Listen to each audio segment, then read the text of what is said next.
Hello friends, स्वागत है आप सभी का हमारे इस यूट्यूब चैनल जिसका नाम है एडिसन और जहां मिलेगी आपको एजुकेशन की मेडिसिन। तो गाइस, मैंने आप लोगों को कुछ दिन पहले एक शॉर्ट्स में बताया था कि बहुत जल्द हम लोग सीयूईटी के डोमेन सब्जेक्ट्स के टॉप 1500 क्वेश्चंस के प्रैक्टिस करने वाले हैं।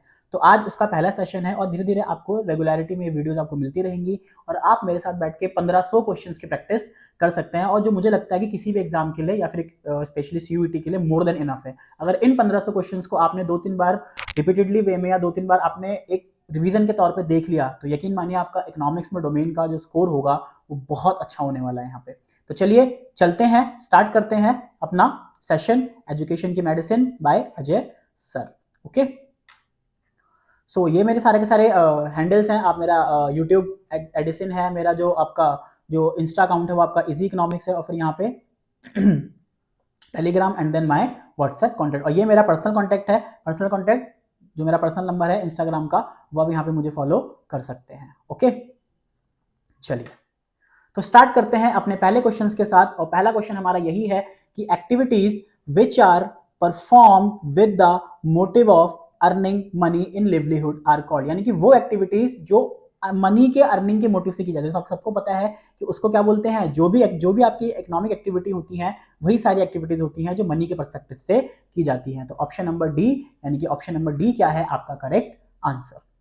Next question, identify which of the following is not a concept of micro economic theory. इसमें से माइक्रो इकोनॉमिक थ्योरी यहां पर कौन सी नहीं है। नॉट बोला बच्चों यहाँ पे, ठीक है। अगर वो बात नॉट की करेगा तो नॉट मतलब क्या है, नॉट मतलब है कि वो चीज नहीं होनी चाहिए। तो थ्योरी ऑफ प्रोडक्शन तो है, कंज्यूमर थ्योरी भी है और इकोनॉमिक एक्टिविटीज भी है। तो बचा क्या, ऑप्शन नंबर सी जो कि नहीं है। तो option number C will be the right answer. तो क्वेश्चन को ध्यान से देखना है और ये देखना है कि क्वेश्चन की डिमांड क्या है यहाँ पे। और बच्चों हम लोग मोस्टली हम रैपिड फायर चलेंगे, question answer.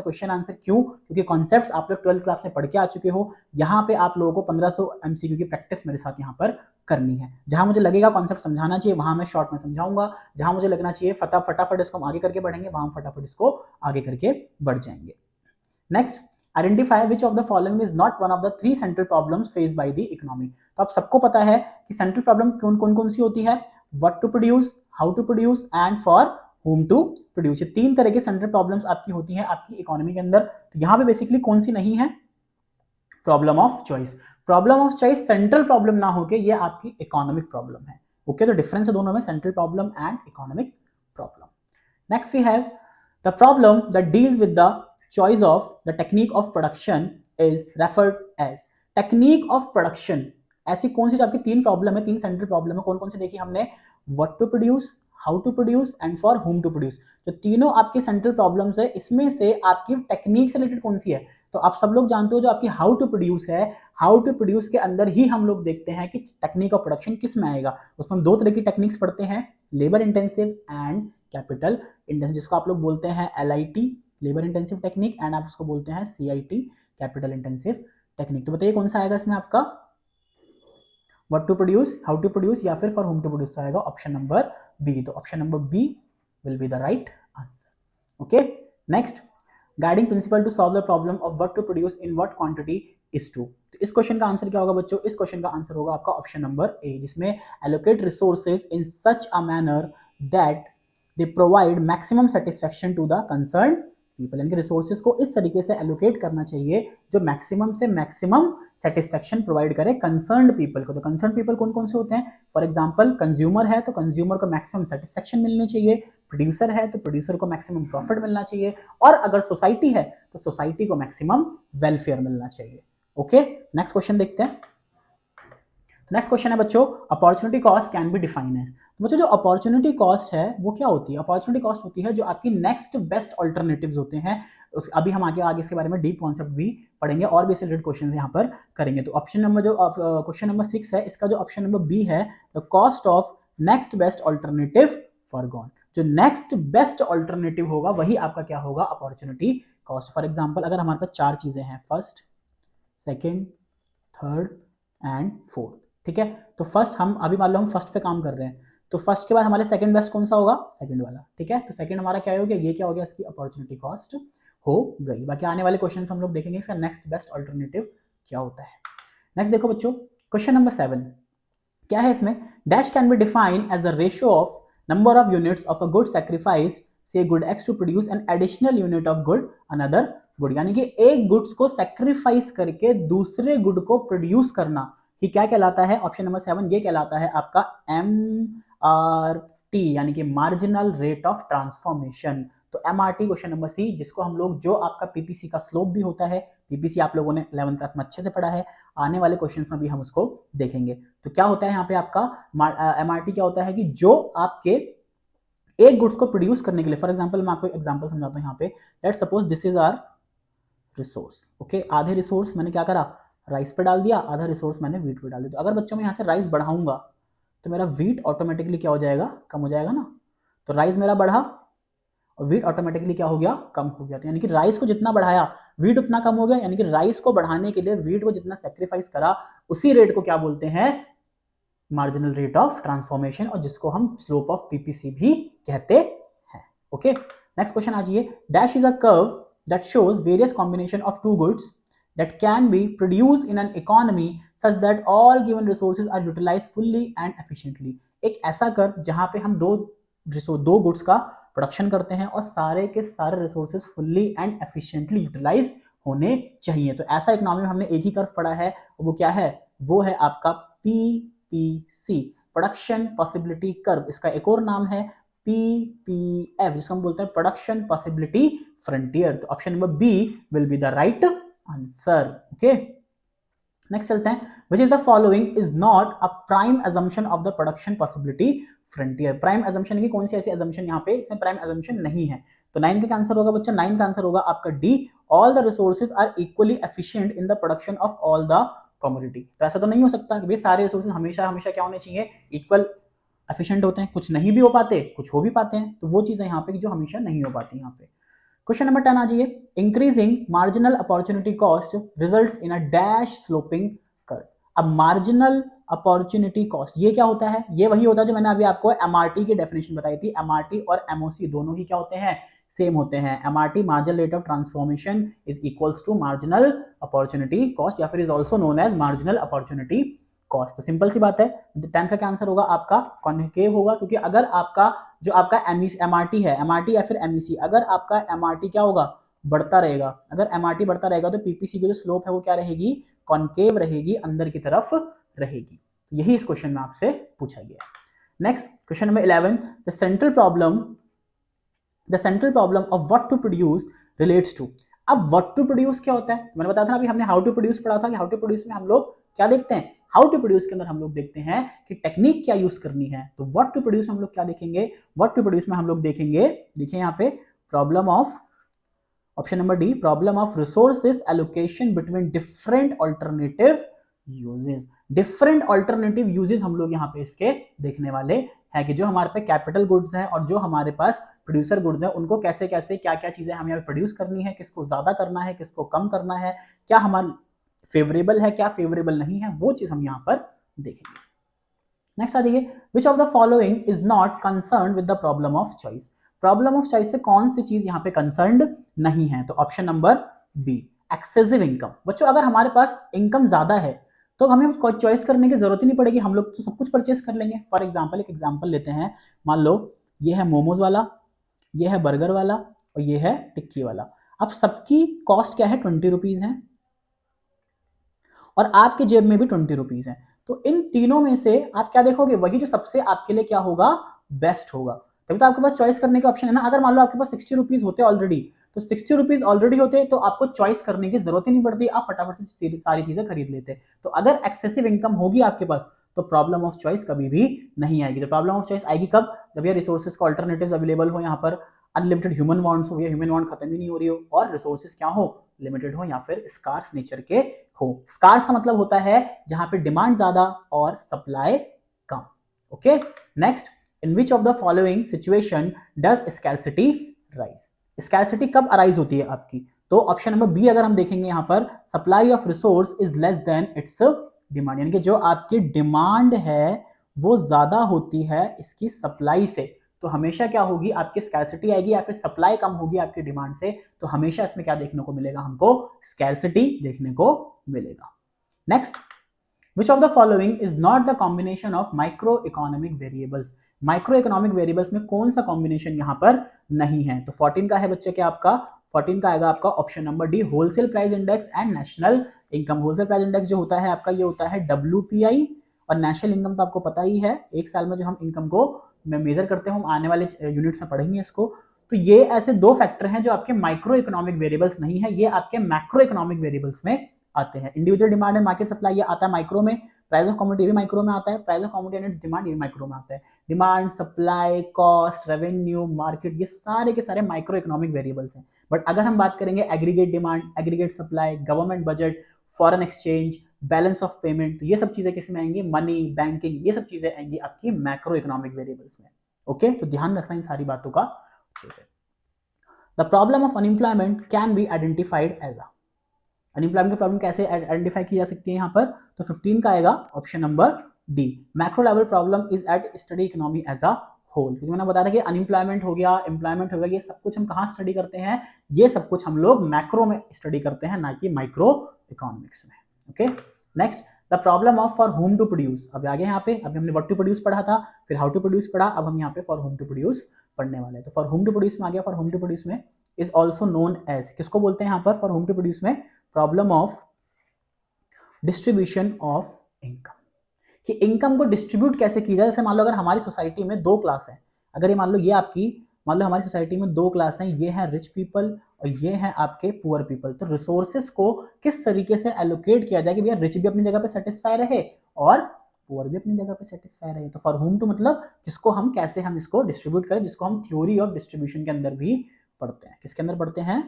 Theory of distribution, theory of distribution के अंदर भी ये चीज हम लोग क्या करते हैं? पढ़ते हैं। ओके, नेक्स्ट आ जाइए यहाँ पर 17 question. A teacher has an option of working in a government school and earn a salary of 1 lakh per month, और running a coaching center and earning 1,20,000 per month, she chooses to work as a government employee. Identify the opportunity cost of her decision. बच्चों, opportunity cost हमेशा next best alternative देखा जाता है। तो इसमें एक simple से एक केस दिया आपको, एक लाइन का केस था कि एक टीचर है, उसके बाद दो ऑफर आते हैं। पहला ऑफर है कि भैया कि वो एक गवर्नमेंट स्कूल में टीचर पढ़ाए जहाँ पे उसको 1 लाख रुपए महीना मिलेगा, और अगर वो अपनी खुद की कोचिंग खोलेगा तो उसको 1,20,000 रुपए मिलेगा। तो उसने डिसाइड करा कि मैं गवर्नमेंट टीचर बन के एज अ स्कूल में पढ़ाऊंगी। तो अगर गवर्नमेंट टीचर पढ़ेंगे तो उसकी करंट सैलरी कितनी होगी भाई? 1 लाख रुपए होगी। अब 1 लाख के बाद अगर वो कल को इस चीज को छोड़ती है तो इसके बाद नेक्स्ट बेस्ट क्या बनेगा? नेक्स्ट बेस्ट बनेगा 1,20,000। तो जो नेक्स्ट बेस्ट होता है यही क्या होती है? यही होती है आपकी अपॉर्चुनिटी कॉस्ट, और 1,20,000 ही क्या होगा? आपका अपॉर्चुनिटी कॉस्ट कहलाया जाएगा। Done. 18। Next, production possibility curve can be straight line. Production possibility curve, वैसे देखो हमें पता है कि पीपीसी कैसा होता है। पीपीसी आपका होता है ऐसे कि जब आपका जो एमआरटी होता है, एमआरटी क्या हो रहा होता है? इंक्रीज हो रहा होता है। क्या हो रहा होता है? इंक्रीजिंग रेट पे चल रहा होता है, एमआरटी आपका बढ़ रहा होता है। तो ये स्ट्रेट कब बनेगा? ये स्ट्रेट कब बनेगा बच्चा? ये स्ट्रेट बनेगा जब आपका जो मार्जिनल अपॉर्चुनिटी कॉस्ट है या फिर जो आपका एमआरटी है वो क्या रहे? कांस्टेंट रहे। कांस्टेंट कब रहता है? कि जो भी जब आपका चेंज क्या रहे? दोनों बराबर, यानी कि delta Y always equals to delta X, तभी तो आपका चेंज कांस्टेंट आएगा। यानी कि जितना सैक्रिफाइस कर रहा है एग्जैक्ट उतना गेन कर रहे हैं, एग्जैक्ट, कोई भी जरा सी भी गुंजाइश नहीं है। तो उस जगह पे आपका जो प्रोडक्शन पॉसिबिलिटी कर्व है वो क्या रहेगा? स्ट्रेट लाइन रहेगा। कुछ आपका इस तरीके से बनेगा, मैं आपको बना के दिखाता हूँ। कुछ आपका इस तरीके से बनेगा, ऐसा। समझ में आया? तो यहाँ पे ये देखेंगे हम लोग। नेक्स्ट आ जाओ, dash is the slope of production possibility curve. अब मैंने बताया था ना स्लोप क्या होता है। स्लोप मैंने आपको पहले बताया था कि स्लोप क्या बोलते हैं? स्लोप बोलते हैं MRT को, मार्जिनल रेट ऑफ ट्रांसफॉर्मेशन। तो मार्जिनल रेट ऑफ ट्रांसफॉर्मेशन कहाँ पे लिखा हुआ है? ये देखो ऑप्शन नंबर बी आपका यहाँ पे आ गया। ये तो बी भी होता है। मैंने आपको बताया था कि एमआरटी क्या होता है? एमआरटी को हम लोग एमओसी भी कहते हैं, मार्जिनल अपॉर्चुनिटी कॉस्ट। तो यहाँ पे डी आएगा कि option number D, both MOC and MEC, यानी कि जो आपका मार्जिनल अपॉर्चुनिटी कॉस्ट है और जो मार्जिनल रेट ऑफ ट्रांसफॉर्मेशन है, दोनों ही क्या होंगे? दोनों ही आपके यहाँ पर क्या होंगे? स्लोप माने जाएंगे। Next 20th question, if marginal opportunity cost is constant and equal to 1, the production possibility frontier will be, यानी कि जो आपका मार्जिनल अपॉर्चुनिटी कॉस्ट है वो किसके बराबर है? 1 के बराबर है। तो आपका पीपीसी यहाँ पर कैसा बनेगा? तो पीपीसी आ गया, मैंने आपको थोड़ी देर पहले ही बताया था, a straight line sloping downward cutting both X axis and Y axis at the equal distance from the point of origin, वही आपका इक्वल डिस्टेंस वाला हो गया आपका ये आपका क्या कहलाएगा, ये ऐसा ही आपका बनेगा। The concept of scarcity of resources, मैंने बताया स्कैरसिटी क्या होती है, जहां पे डिमांड ज्यादा और सप्लाई कम। अभी बच्चों ये क्वेश्चन ऐसे नहीं कि इसमें कुछ समझाना नहीं है, तो आप लोग पढ़ चुके हो, तो इसमें फटाफट हम इसका आंसर टिक करेंगे और आगे बढ़ेंगे। जहां जिस क्वेश्चन में हमें टाइम लेना होगा वहां मैं डेफिनेटली आपको अच्छे से पूरा टाइम ले लेके यहाँ पर समझाऊंगा। बस आपको ये प्रॉमिस करना है कि आपको हर एक वीडियो को कम से कम 2 से 3 बार देखना है। जब 2 से 3 बार देखोगे तभी 1500 क्वेश्चन आपके माइंड में रिटेन हो पाएंगे, और जब ये क्वेश्चन रिटेन होंगे तभी आप एग्जाम में जाके फोड़ पाओगे, क्योंकि जब तक फोड़ेंगे नहीं तब तक छोड़ेंगे नहीं। चलिए स्टार्ट करते हैं। Question number 21, concept of scarcity क्या होती है बच्चों? स्कैरसिटी का है ऑप्शन नंबर आपका D, Q implies that consumer wants will never be completely satisfied. क्योंकि स्कैरसिटी मतलब क्या है कि हम एक वांट अराइज होती है, उसको हमने पूरा करा, फिर हम दूसरी वांट के पीछे भग जाते हैं, फिर एक वांट अराइज होती है, उस तीसरी को पूरा करा, फिर उसके पीछे भग जाते हैं। यानी कि हम कभी भी नहीं रुक सकते अंटिल वी डेड, जब तक हम मर ना जाए तब तक हम हमारी वांट, हमारी इच्छाएं कभी भी खत्म नहीं होती हैं। ओके चलिए क्वेश्चन नंबर 22, अब देखते हैं यहाँ पे। Nimisha is working as a professor on a salary of 2 lakh per month. Simple C line थी, एक प्रोफेसर की जॉब पे कर रही है एक लड़की है निमिषा, एक मैम है हमारी, वो 2 लाख रुपए पर मंथ कमा रही है। She had offer 2 job also, ठीक है, एक फाइनेंशियल एनालिस्ट करे भैया सैलरी 3 लाख की होनी चाहिए पर मंथ, और दूसरा to work as an investment banker on a salary of 1,50,000 per month. Currently अभी 2 लाख रुपए काम कर रही है वो, ठीक है, और इसके बाद 2 अलग से जॉब और है जहां पे एक जगह 3 लाख मिल रहा है और एक जगह 1.5 लाख रुपए मिल रहे हैं। तो यहाँ पे क्वेश्चन पूछा है in the given case her opportunity cost is. अब बच्चों सिंपल सी बात है कि अगर वो 2 लाख रुपए वाली जॉब कर रही है ऑलरेडी, उसके बाद अगर आपको 2 चीजें और ऑफर की जाती है कि भैया हम 3 लाख रुपए पर मंथ देंगे, एक दूसरी कंपनी वाला आया वो कहता है कि हम आपको 1.5 लाख रुपए पर मंथ देंगे, तो बेटर ऑप्शन कौन सा है आपके पास? बेटर ऑप्शन है आपके पास कि आप क्या करोगे, आप करोगे वहां पे कि ठीक है हम 3 लाख वाली ज्वाइन कर लेंगे। तो 2 लाख के बाद नेक्स्ट बेस्ट ऑल्टरनेटिव क्या बना? 3 लाख वाला बना। तो यहाँ पे अपॉर्चुनिटी कॉस्ट क्या जाएगी? Option number C will be the right answer. Option number C को सही होना इसकी मजबूरी है और कोई ऑप्शन यहाँ पे सही नहीं हो सकता। चले आगे, चलिए लेबर इंटेंसिव आ गया क्वेश्चन नंबर 23, ठीक है। क्वेश्चन नंबर 23 आ गया, labour intensive techniques of production are opted in. जो लेबर इंटेंसिव टेक्निक है उसमें क्या होता है, उसमें more use of labour than capital. इसको हम श्रम प्रधान टेक्निक भी बोले जाते हैं, जहां पे हम लोग लेबर्स का यूज ज्यादा करते हैं और टेक्निक्स का कम। भैया मैनुअल काम ज्यादा हो रहा है, आप देखते हो कि छोटी मोटी फैक्ट्रियां होती हैं आपकी गली कूचों में लगी होती हैं, ठीक है, कोई बैग बना रहा है, कोई लोवर बना रहा है, कोई कुछ बना रहा है, कोई कुछ बना रहा है, तो वहां पे लेबर्स का काम ज्यादा होता है। मशीन 2 मशीन रखी है वो अपना स्टिचिंग का काम करे, बाकी सारा काम लेबर का, पैकेजिंग करना, स्टिकर लगाना, ठीक है, उसको पैक करना, रॉ मटेरियल कटिंग करना, सब कुछ कौन करता है? लेबर्स करती है वहां पे। तो ऑप्शन नंबर 23 का आंसर क्या होगा? 23 का आंसर होगा बी, लेबर सरप्लस इकोनॉमी। अब जहां पे लेबर बहुत सारे हैं, जहां पे अनएम्प्लॉयमेंट ज्यादा, तो वहां पे हम लोग क्या करेंगे? लेबर इंटेंसिव यूज करेंगे ताकि ज्यादा से ज्यादा लेबर को जॉब मिले और हमारा SOL सुधरे। SOL means standard of living, हमारे जीवन जीने का तरीका यहाँ पे क्या होगा? बदलेगा। Done. Next, a point on PPC represents that. जो पीपीसी पे पॉइंट होता है, देखो अगर हम यहाँ पीपीसी बनाते हैं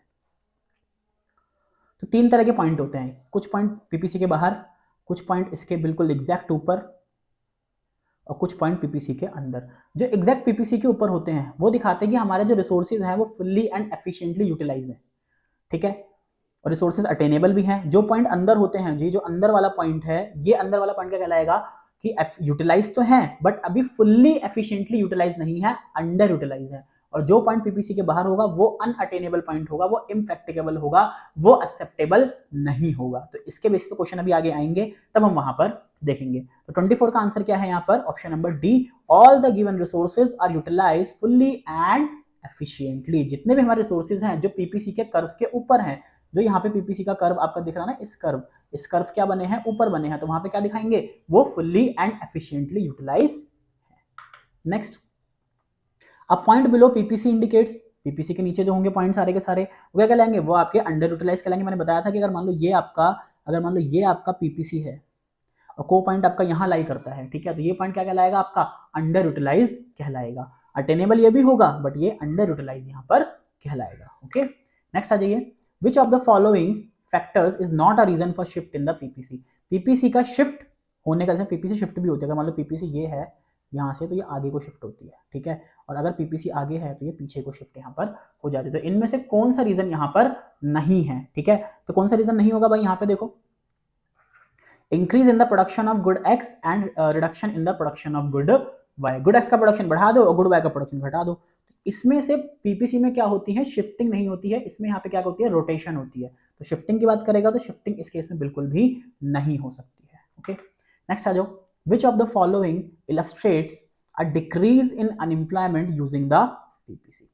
इसमें से क्या डिक्रीज करेगा कि आपका जो पीपीसी, अगर पीपीसी करेंगे तो उसमें एम्प्लॉयमेंट जो आपकी डिक्रीज हो रही है वो क्या इलस्ट्रेट यहाँ पर करेगा। 27 क्या है आपका, a movement from point inside the PPC two point on the PPC. ठीक है, यहाँ पे देखो मान लो कोई पॉइंट यहाँ पर है, कोई पॉइंट यहाँ पर है डी, ठीक है, अगर ये पॉइंट में हटा के यहाँ पे ले आऊं, यहाँ तक ये पॉइंट में हटा के यहाँ पे ले आऊं तो मेरा क्या होगा, तो मेरा पीपीसी अनएम्प्लॉयमेंट को कम करेगा। क्यों, क्योंकि यहाँ पे हमारे रिसोर्सेज क्या थे, अंडर यूटिलाइज थे, और यहाँ से जैसे इधर आए वो क्या हो गए, फुल्ली यूटिलाइज हो गए, यानी कि लोगों को जॉब मिली और लोगों ने यहाँ पे प्रोडक्शन करके इसको फुल्ली यूटिलाइज कर दिया। और जब जॉब मिली तो ऑटोमेटिकली क्या होगा, अनएम्प्लॉयमेंट डिक्रीज होगा। चलिए, कहाँ गया, leads to rightward shift in the production possibility curve. Rightward shift है पीपीसी में, पीपीसी में राइटवर्ड शिफ्ट क्या होगा, देखिए यहाँ पे 28 का ए, अपग्रेडेशन ऑफ टेक्नोलॉजी। अगर टेक्नोलॉजी आपकी यहाँ पर बढ़ेगी तो क्या होगा, आपका राइटवर्ड शिफ्ट यहाँ पे पीपीसी में कहलाया जाएगा। ठीक है, यहाँ देखिए ऐसे ये पीपीसी है तो इससे अगर आगे होगा तो राइटवर्ड शिफ्ट आपका यहाँ पर हो जाएगा।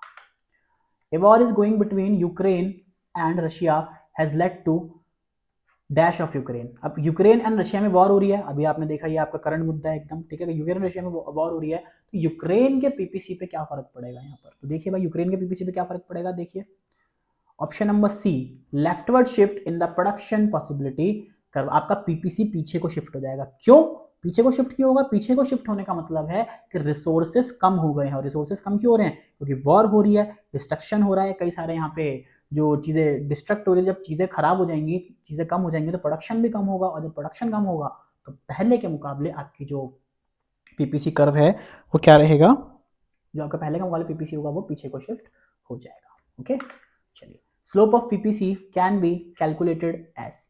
तो स्लोप ऑफ पीपीसी कैसे कैलकुलेट करेंगे, सबको पता है भाई, सैक्रिफाइस अपॉन में गेन। और सैक्रिफाइस सबको पता है क्या होता है भाई, सैक्रिफाइस होता है हमेशा गुड वाई और delta Y by delta X. तो डेल्टा वाई को डिवाइड करेंगे डेल्टा एक्स से, डेल्टा वाई क्या होता है, चेंज इन गुड वाई, इसको बोलते हैं हम लोग चेंज इन गुड वाई, और डेल्टा एक्स आपका change in good X. Delta Y by delta X कहां पर है, ये रहा, तो option number A will be the right answer. अब देखिए बच्चों क्वेश्चन नंबर 31 से 36। अब क्वेश्चन नंबर 31 से 36 के जो क्वेश्चन है ये आपके स्टेटमेंट बेस्ड क्वेश्चन है। ठीक है, स्टेटमेंट बेस्ड क्वेश्चन है। यहाँ पे देखो मैं हर सब में ये ऑप्शन दिखाऊंगा, बस ये दिखाना है आपको, आपको ये देखना है कि आपके पास दो स्टेटमेंट गिवन होंगी। ठीक है, दोनों स्टेटमेंट को आपको ध्यान से पढ़ना है। अगर स्टेटमेंट 1 सही लगती है तो 1 ठीक है। आपके पास 4 तरह के ऑप्शन होंगे कि भाई या तो आपके पास दोनों स्टेटमेंट सही है, या स्टेटमेंट 1 सही है, या स्टेटमेंट 2 सही है, या फिर दोनों स्टेटमेंट क्या है, रॉन्ग है। तो 4 ऑप्शन है, या तो दोनों स्टेटमेंट सही है, स्टेटमेंट 1 सही है सिर्फ, या सिर्फ स्टेटमेंट 2 सही है, या फिर स्टेटमेंट 1 एंड 2 दोनों ही क्या है, गलत है। तो 4 होंगे, तो 31 से लेकर 36 तक के हमें यही क्वेश्चन यहाँ पर देखने हैं। तो 1 बाय 1 हमको देखेंगे। आपके ऑप्शन ऐसा, ऑप्शन नंबर ए हमेशा यही होगा कि दोनों स्टेटमेंट सही है। ऑप्शन नंबर बी जो होगा उसमें स्टेटमेंट 1 सही है, स्टेटमेंट 2 गलत है। जो ऑप्शन नंबर सी है उसमें स्टेटमेंट 1 सही है और स्टेटमेंट 2 गलत है, और ऑप्शन नंबर डी में सिर्फ और सिर्फ स्टेटमेंट 1 गलत है और स्टेटमेंट 2 सही है। समझ गए, चलो तो यहाँ पे क्या है, both statement 1 and 2 correct, B वाले में दोनों ही, बोथ वाले में सही मतलब, और बी वाले में क्या होगा, दोनों स्टेटमेंट गलत, सी वाले में ए पहला गलत दूसरा, पहला सही दूसरा गलत, और डी वाले में पहला गलत दूसरा सही। ओके, चलिए तो यहाँ देखिए बच्चों दो स्टेटमेंट है आपकी, स्टेटमेंट 1 एंड स्टेटमेंट 2। अब दोनों स्टेटमेंट देखने के दोनों स्टेटमेंट सही है या फिर गलत है। ठीक है, तो देखते हैं यहाँ पर हम क्या लिखा हुआ है, an economy always manages to meet all the needs of people living in the country। क्या इकोनॉमी में ऐसा पॉसिबल है कि वो हर एक इंसान की नीड्स को पूरा कर सके, नहीं, ये स्टेटमेंट सरासर गलत है। Statement 2, developing economies have to face problem of choice while the developed economy do not face the problem of scarcity. तो ऐसा भी कुछ नहीं होता है भैया, फेस किसी को भी कुछ भी करना पड़ सकता है। तो स्टेटमेंट 2 भी आपकी क्या है यहाँ पर, रॉन्ग है। तो बोथ स्टेटमेंट 1 भी गलत है और 2 भी गलत है। 32 आ जाइए, स्टेटमेंट 1 आपको दे रखी है यहाँ पर, स्टेटमेंट 1 दे रखी है आपको, कौन सी देखिए, in the context of an economy we talk about scarcity we refers to short run supply of money only. तो 32 में क्या है आपका, स्टेटमेंट 2 बिल्कुल सही है, और स्टेटमेंट 1 सॉरी, स्टेटमेंट 1 सही है आपकी, स्टेटमेंट 2 क्या है आपकी, growth of an economy is represented in the form of rightward shift of production possibility करता। सिंपल सी बात है, रिसोर्सेज बढ़ेंगे, एक आपका मान लो पीपीसी है, अगर पीपीसी आगे बढ़ रहा है दैट मीन्स क्या है, इकोनॉमी ग्रो कर रही है, रिसोर्सेज बढ़ रहे हैं, तो स्टेटमेंट 2 आपका क्या है यहाँ पर, एक second, sorry growth of economy की बात नहीं करेंगे, यहाँ पे ग्रोथ ऑफ रिसोर्सेज की बात करेंगे। ओके तो रिसोर्सेज होता तो स्टेटमेंट सही होती, बट अभी हमारे लिए क्या है, ये स्टेटमेंट गलत है, स्टेटमेंट 1 सही है, स्टेटमेंट 2 हमारी क्या है, गलत है। तो ऐसी खेलेगा देखो साइकिल, मैं भी कंफ्यूज हो गया, तो आप भी एग्जाम में, आपके पास तो एग्जाम प्रेशर होगा तो आप और ज्यादा कंफ्यूज हो सकते हो वहां पे, तो वर्ड को ध्यान से पढ़ना है वहां पे, ठीक है। स्टेटमेंट 33 पे आ जाओ भाई, 33 पे आ जाओ, क्या है यहाँ पे, marginal opportunity cost can be defined as the cost of next best alternative forgone. क्या जो आपका मार्जिनल अपॉर्चुनिटी कॉस्ट है, क्या मैंने आपको ये बताया कि नेक्स्ट बेस्ट अल्टरनेटिव, नहीं सर आपने ये तो नहीं बताया, मैंने क्या बताया, जो मार्जिनल अपॉर्चुनिटी कॉस्ट है वो क्या कहलाती है, एक को गेन करने के लिए दूसरे को जितना सैक्रिफाइस करना होता है, बट यहाँ तो अपॉर्चुनिटी कॉस्ट की डेफिनेशन दे रखी है, तो स्टेटमेंट 1 क्या है, गलत हो गया। स्टेटमेंट 2 देखो, when production of good x increases from 10 unit to 11 unit and the good Y decreases from 40 to 35 unit, the MOC cost equal to 1 unit। यहाँ पूछा है कि अगर मान लो आपका जो x का जो आपका x है वो 10 से 11 हो गया, x जो हो गया 10 से 11 हो गया, और जो y है वो 40 से 35 हो गया, क्या यहाँ पे आपका जो MRT आएगा या फिर MOC आएगा 1 के बराबर आ रहा है, नहीं आ रहा, तो हम सॉल्व कर लेते हैं। सॉल्व करने का तरीका मैंने क्या बताया था आपको, delta y by delta x, sacrifice कौन कर रहा है, 5 यूनिट, तो यहाँ देखो यहाँ पे ऊपर 5 यूनिट को y को सैक्रिफाइस कराने के डिवाइड करने किससे 1, 1 यूनिट का गेन हो रहा है, बट यहाँ तो आंसर आ रहा है 5, और आंसर आना क्या चाहिए था 1, तो ये स्टेटमेंट भी क्या हो गई आपकी, गलत हो गई। 34 पे आ जाओ भाई, स्टेटमेंट 1 क्या है, 34 में क्या है आपका, देखते हैं, launch of PM Gati Shakti will lead to rightward shift in the PPC. Obvious सी बात है, प्रोडक्शन हो रहा है तो प्रोडक्शन जब बढ़ेगा तो ऑब्वियस सी बात है आपका पीपीसी राइटवर्ड शिफ्ट होगा।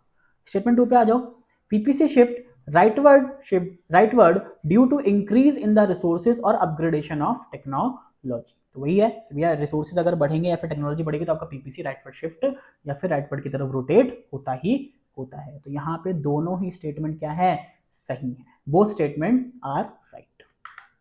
36 पे आ जाओ भाई, सॉरी 35 पे आ जाओ, स्टेटमेंट 1 देखो ध्यान से, N efficient economy would always produce a combination of goods that lies on the given PPC। क्या है, दोबारा पढ़ते हैं, efficient economy would always produce a combination of goods that lies on the given PPC। Simple सी बात है, अगर economy efficient है तो पीपीसी पे क्या होगा, जो प्रोडक्शन है, जो गुड्स के प्रोडक्शन है वो हमेशा पीपीसी की बाउंड्री के ऊपर दिखेंगे। तो पहला स्टेटमेंट तो बिल्कुल सही है, कहाँ गया, पहला स्टेटमेंट तो बिल्कुल सही है। स्टेटमेंट 2 पे आ जाओ, अब पीपीएफ यानी कि PPC is always represented as a downward sloping curve, तो ऑब्वियस सी बात है पीपीसी हमेशा ही डाउनवर्ड होता है, ये कभी भी अपवर्ड नहीं होता। तो यहाँ पे क्या है, ये भी आपका स्टेटमेंट सही है, यानी कि 35 में statement 1 and statement 2 both are right. Next आ जाओ 36, स्टेटमेंट 1 एंड स्टेटमेंट 2 की बात करेंगे यहाँ पर। 36 में देखो भाई, प्रोडक्शन पॉसिबिलिटी क्या लिखा हुआ है, production possibility curve is downward sloping curve because all the resources are not equally efficient in the production of all the commodity। Simple सी बात है, तो स्टेटमेंट 1 यहाँ पे क्या आपकी बिल्कुल सही, और स्टेटमेंट 2 पीपीएफ जो है concave to the origin because ये क्या है, increasing MRT. Statement 2 increasing MRT, statement 2 भी सही है, यहाँ पर गलत क्यों है, स्टेटमेंट 2 भी सही है आपकी। जब आपका पीपीसी होता है, पीपीसी वो कॉन्केव क्यों होता है, कॉन्केव क्यों होता है, क्योंकि एमआरटी क्या होती है, एमआरटी आपकी बढ़ रही होती है, तो स्टेटमेंट 2 भी क्या है आपकी सही है। अगर यहाँ पे डिक्रीज हो जाता, ठीक है, डिक्रीज होता तो यहाँ पे स्टेटमेंट 2 क्या हो जाता, गलत हो जाता, ठीक है। चलिए अब 37, 38, 39 4 क्वेश्चन है, और 4 क्वेश्चन में ये आपको पीपीसी देखना। मैं पहले पीपीसी को बता देता हूँ अच्छे से कि इस पॉइंट में हम क्या क्या डिस्कस करेंगे। अगर मैं बात करूँ पॉइंट आर, पॉइंट एन और पॉइंट टी, इसको स्टडी करेंगे, फिर आगे मैं इसको बार पीछे लेके आऊंगा, सीधा आंसर बताऊंगा, आप लोग वीडियो को पॉज करके इसको नोट कर लेना, बना लेना, फिर उसके अकॉर्डिंग आप लोग करते रहना। तो ये जो 3 पॉइंट हैं, ये 3 पॉइंट क्या कहलाएंगे, ये 3 पॉइंट कहलाएंगे अनअटेनेबल, अनअटेनेबल या फिर नॉन फिजिबल, नॉन फिजिबल, यानी कि ये वो पॉइंट है बच्चों जो ना ही तो अटेन किए जा सकते हैं, ना ही फिजिबल है, और ना ही प्रैक्टिकली पॉसिबल है। ओके, और अगर मैं बात करता हूं पॉइंट एच की, तो पॉइंट एच आपका पीपीसी के ऊपर है। मैंने आपको पहले बताया कि जितने भी पॉइंट एग्जैक्ट पीपीसी के ऊपर होंगे, जितने भी पॉइंट आपके एग्जैक्ट पीपीसी के ऊपर होंगे, वो क्या कहलाएंगे, वो कहलाएंगे फुल्ली एंड एफिशिएंटली यूटिलाइज्ड। और जितने भी पॉइंट पीपीसी के अंदर, चाहे वो यहाँ हो, यहाँ हो, यहाँ हो, यहाँ हो, और यहाँ पे पॉइंट जेड दे रखा है, तो ये कहलाएगा अंडर यूटिलाइज। अटेनेबल तो होगा बट ये अंडर यूटिलाइज पॉइंट यहाँ पर कहलाएगा। आपको पता है कि यहाँ पे गुड वाई करते हैं और यहाँ पे गुड एक्स करते हैं। तो ये हमने पीपीसी को अच्छे से रीड करा। अब आने वाले क्वेश्चन में हम इसकी प्रैक्टिस करते हैं कि इसके बेस पे क्वेश्चन क्या क्या पूछे जा सकते। फ्री के नंबर होते हैं, आराम से नंबर मिलेंगे आपको। देखिए पॉइंट एच इंडिकेट, तो पॉइंट एच इंडिकेट क्या करेगा, पॉइंट एच इंडिकेट करेगा आपका full and efficiently utilization of resources. आप पीछे जाके देखना, आपको ये आंसर आपको दिख जाएगा। 38 देखो, movement of from H two point Z on PPC, क्या कहलाएगा, एच से, पॉइंट एच से अगर एच से हम लोग जेड पे जा रहे हैं तो क्या कहलाएगा, unemployment exist in the economy. Unemployment कब एग्जिस्ट होगा भाई, जब देखो यहाँ पे कोई पॉइंट यहाँ पे है और वहां से हम लोग अंदर की तरफ आ रहे हैं तो अनएम्प्लॉयमेंट आपका एग्जिस्ट होगा, और अंदर से बाहर की तरफ आ रहे हैं तो वो एम्प्लॉयमेंट एग्जिस्ट होगा। 39, economy can move to point R with, जो आपकी इकोनॉमी है कैसे मूव करेगी, increase in resources and upgradation of technology. Resources को बढ़ा दीजिए, टेक्नोलॉजी को बढ़ा दीजिए। जो पॉइंट अंदर था, जो इस पॉइंट यहाँ पे था, वो पॉइंट मुड़ के मूव करके कहाँ जाएगा, यहाँ पर आ जाएगा। 40, which of the following is related to the problem of how to produce. How to produce के लिए हमारे पास कौन सी प्रॉब्लम आएगी, ऑब्वियस ही बात है चॉइस ऑफ टेक्निक। मैंने बताया था इसके अंदर दो चीजें होती हैं, LIT एंड CIT। ओके चलिए 41 की बात करते हैं next. Which of the following will lead to rightward rotation of PPC along X axis. तो 41 में क्या होगा कि एक्स एक्सिस के बाद राइटवर्ड जो होगा वो क्या होगा, upgradation of technology of good x. अभी राइटवर्ड कैसे एग्जिस्ट करता है, देखो यहाँ पे ध्यान से, तो मतलब ये पीपीसी है, अब ये गुड एक्स है, ये गुड वाई है। तो अगर मुझे बढ़ाना है, राइटवर्ड बढ़ाना है, तो ये ऐसे बढ़ेगा एक्स डैश। तो ये जो आपका ये बढ़ा है ना इतना सा, ये क्या होता है, इसे बोलते हैं रोटेशन, कि सिर्फ एक्स में फर्क पड़ा है, वाई में फर्क नहीं पड़ा है। ये गुड वाई है, सॉरी ये सिर्फ गुड वाई है। ओके चलिए एक सेकंड रुकिए, मैं चार्जिंग पे लगा के आता हूं।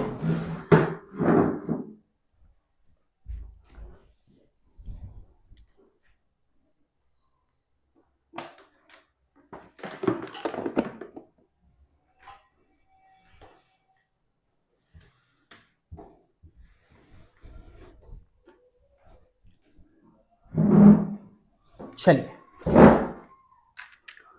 नेक्स्ट देखते हैं 42। अब यहाँ पे मैचिंग का क्वेश्चन है। देखो बच्चों, मैचिंग का क्वेश्चन सॉल्व करने में आपको ट्रिक बताता हूँ कि जो आंसर आपको बिल्कुल श्योर है उसको देखिए और बाकी सबको इग्नोर कर दीजिए। जैसे मान लो यहाँ पे पहला है मार्जिनल रेट ऑफ ट्रांसफॉर्मेशन। तो मार्जिनल रेट ऑफ ट्रांसफॉर्मेशन में क्या ये देखना है, the rate of goods can be to be sacrifices in order to produce an additional unit of other good. यही होता है। तो ए का 2 जहां जहां होगा ना वही आंसर होगा। तो यहाँ तो ए का 1 है, ये खत्म, ये ए का 2 है, ये ए का 2 है, ये खत्म। यानी कि दो ऑप्शन हमने देख के एलिमिनेट कर दिए, ए और डी। अब फिर नेक्स्ट देखो, मार्जिनल अपॉर्चुनिटी कॉस्ट क्या कहलाती है, ये कहलाती है क्या, एब्सोल्यूट।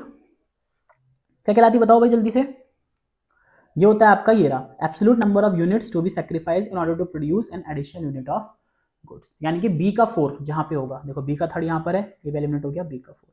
यानी कि ऑप्शन नंबर सी जो है वो बिल्कुल क्या है, सही है। मैचिंग को ऐसे ही आपको करना होता है हमेशा।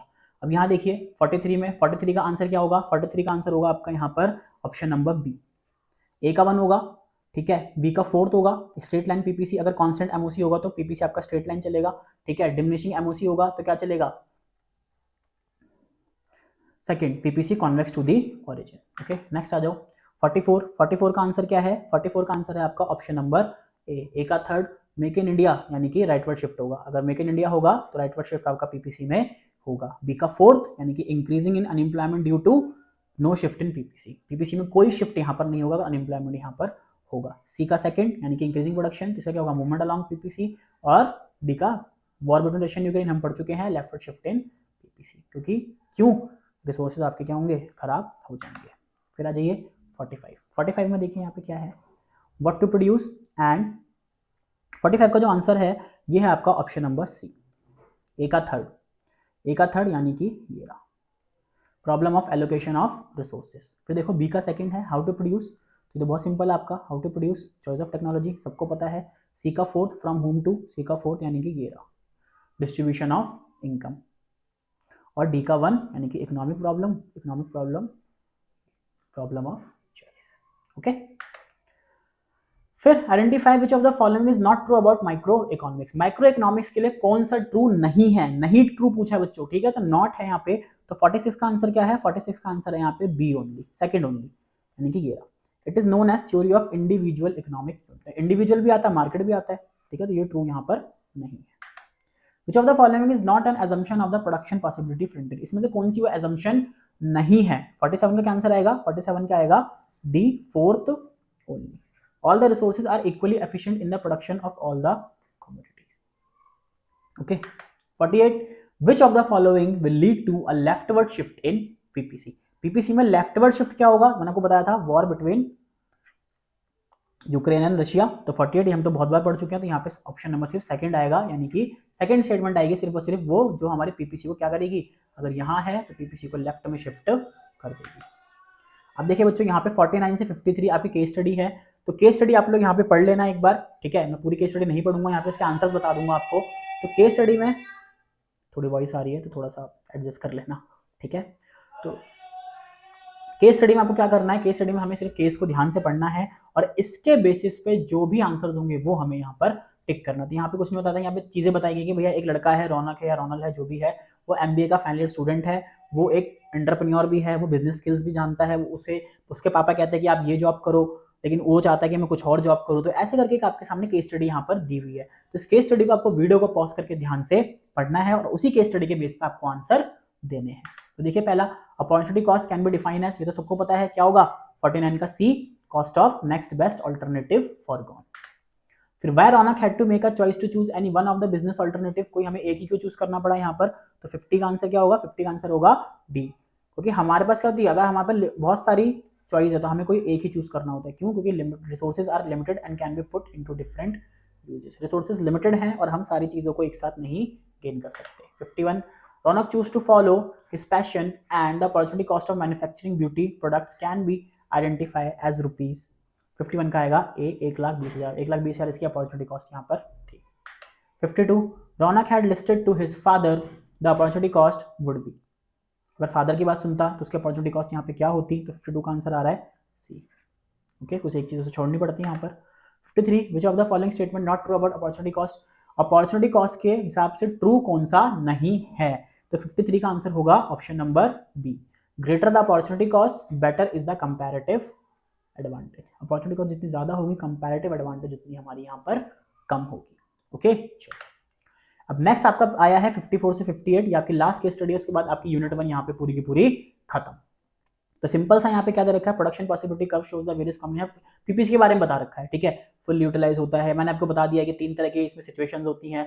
पीपीसी के कर्व के बाहर तो अनअटेनेबल, कर्व के ऊपर तो फुल यूटिलाइज और कर्व के अंदर तो अंडर यूटिलाइज। तो वही सब चीजें दे रखी हैं, इसको ध्यान से पढ़ना है और इसके बेसिस पे ही क्या करना है, आपको क्वेश्चंस करने हैं। जैसे यहाँ पे केसेस दे रखे हैं, मैं आपको बता दिया ना, जैसे कर्व के बाहर होगा तो क्या बताओ, अनअटेनेबल, कर्व के ऊपर कोई भी पॉइंट होंगे तो फुल्ली एंड एफिशिएंटली यूटिलाइज, और कर्व के अंदर होंगे तो अंडर यूटिलाइज। तो देखते हैं भाई पहला question, which of the following is not an assumption of PPC, PPC में कौन सी इसकी अजम्पशन नहीं है। तो 54 का है option number C, all the resources are equally efficient in the production of all commodity. Okay, point F, outside, जो PPC का आउटसाइड होता है वो क्या हमेशा डिनोट करता है, वो डिनोट करता है unattainable combination of two goods. तो उनके अनअटेनेबल कॉम्बिनेशन है जो पॉसिबल है ही नहीं, जो प्रैक्टिकली पॉसिबल नहीं है हमारे। नेक्स्ट पॉइंट ई इनसाइड पीपीसी इंडिकेट, जो पीपीसी के अंदर था, हमने पढ़ा था ना, ये हमारा पीपीसी था, एक पॉइंट इसके अंदर था, तो क्या होता है, अंडर यूटिलाइज होता है। तो भाई ऑप्शन नंबर बी होगा यहाँ पे। तो 56 क्या होगा, option number B, under utilization of resources. 57, point H indicates that all the resources are utilized fully and efficiently. कौन से ऐसे पॉइंट्स हैं जो पीपीसी पे फुल्ली एंड एफिशिएंटली यूटिलाइज होते हैं, तो वही पॉइंट होते हैं जो इसके कर्व के ऊपर होते हैं। और कर्व के ऊपर हमारे कौन से पॉइंट थे, 2 ही पॉइंट थे, जिसको जो थे आपके ए और डी, ठीक है। तो यही होगा इसका आंसर।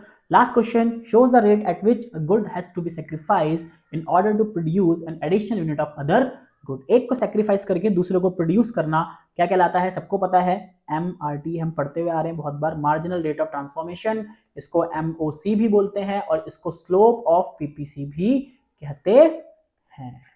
तो ये थे आपके लास्ट क्वेश्चन। तो वापस से हम आ गए हैं यहाँ पर, तो आप हमारे चैनल को सब्सक्राइब कीजिए, कमेंट कीजिए, जो भी सजेशन आपको चाहिए वो सजेशन दीजिए, और नेक्स्ट आप कौन सी यूनिट चाहते हैं, किस पे आप क्वेश्चन चाहते हैं वो हमें बताइए। तो हम डेफिनेटली प्रैक्टिस क्वेश्चन कोशिश करेंगे कि आपकी चीज़ों को हम ध्यान रख सकें। Thank you so much for watching the video. Have a good day.